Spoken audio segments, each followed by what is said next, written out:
السلام علیکم ورحمۃ اللہ۔ بیان القرآن میں آج کروں گی آیت نمبر سورۃ البقرہ کی 45 اور 46۔ اعوذ باللہ من الشیطان الرجیم، بسم اللہ الرحمن الرحیم۔ وَاسْتَعِینُوا بِالصَّبْرِ وَالصَّلَاةِ، اور مدد حاصل کرو صبر اور نماز سے۔ یہاں پر صبر کا لفظ بہت بامعنی ہے۔ علماء سو کیوں وجود میں آتے ہیں؟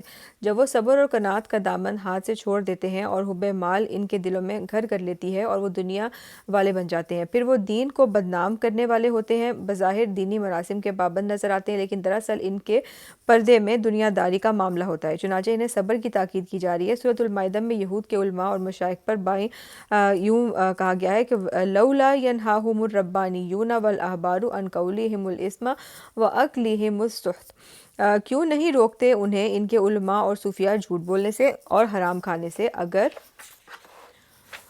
اگر کوئی عالم یا پیر اپنے ارادت مندوں کو ان چیزوں سے روکے گا، پھر اس کو نذرانے تو نہیں ملیں گے، اس کی خدمتیں تو نہیں ہوں گی۔ چنانچہ اگر وہ دنیا میں صبر اختیار کرنا ہے، تب تو آپ حق کی بات کہہ سکتے ہیں، اور اگر دنیاوی خواہشات یعنی ایمبیشنز زیادہ امپورٹنٹ ہیں تو پھر کہیں نہ کہیں کمپرومائز کرنا پڑے گا۔ صبر کے ساتھ جس دوسری شے کی تاکید کی گئی ہے وہ نماز ہے۔ علماء یہود وضوء حق کے باوجود محمد رسول اللہ صلی اللہ علیہ وسلم پر ایمان نہ لاتے تھے۔ اس کی بڑی وجہ حب مال اور حب جاہ تھی۔ یہاں دونوں کا علاج بتا دیا گیا ہے کہ حب مال کا مداوع صبر سے ہوگا، جبکہ نماز سے عبودیت پیدا ہوگی اور حب جاہ کا خاتمہ ہوگا۔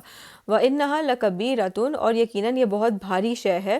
یعنی کہ عام طور پر یہ خیال کیا جاتا ہے کہ انہا کی ضمیر جو ہے وہ نماز کی طرف، صلاۃ کی طرف ہے، یعنی نماز بہت بھاری اور مشکل کام ہے۔ لیکن ایک رائے یہ ہے کہ یہ در حقیقت اس پورے طرز عمل کی طرف اشارہ ہے کہ دنیا کے شدائد اور ابتلاءات کا مقابلہ صبر اور نماز کی مدد سے کیا جائے۔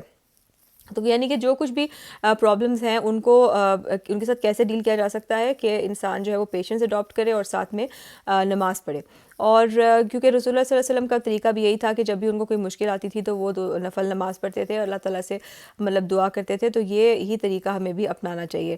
اس کے بعد اگلی آیت دیکھتے ہیں، یہی آیت ہی کمپلیٹ کرتے ہیں۔ الا علی الخاشعین، یعنی کہ نماز جو ہے وہ بھاری ہے، لیکن الا علی الخاشعین کا مطلب ہے مگر ان عاجزوں پر بھاری نہیں، یعنی کہ جو اللہ تعالیٰ سے ڈرتے ہیں، خشوع اختیار کرتے ہیں، ان پر یہ بھاری نہیں ہے۔ تو بیسیکلی مقصد یہ ہے کہ وَاسْتَعِینُوا بِالصَّبْرِ وَالصَّلَاةِ، کہ صبر اور نماز سے جو ہے وہ مدد حاصل کرو، اور یہ وَإِنَّهَا لَكَبِيرَةٌ، یہ جو ہے وہ مشکل ہے، لیکن کس پہ مشکل نہیں ہے؟ الا علی الخاشعین، جو اللہ تعالیٰ سے ڈرتے ہیں۔ الذین یظنون انہم ملاقو ربہم، جنہیں یہ یقین ہے کہ وہ اپنے رب سے ملاقات کرنے والے ہیں۔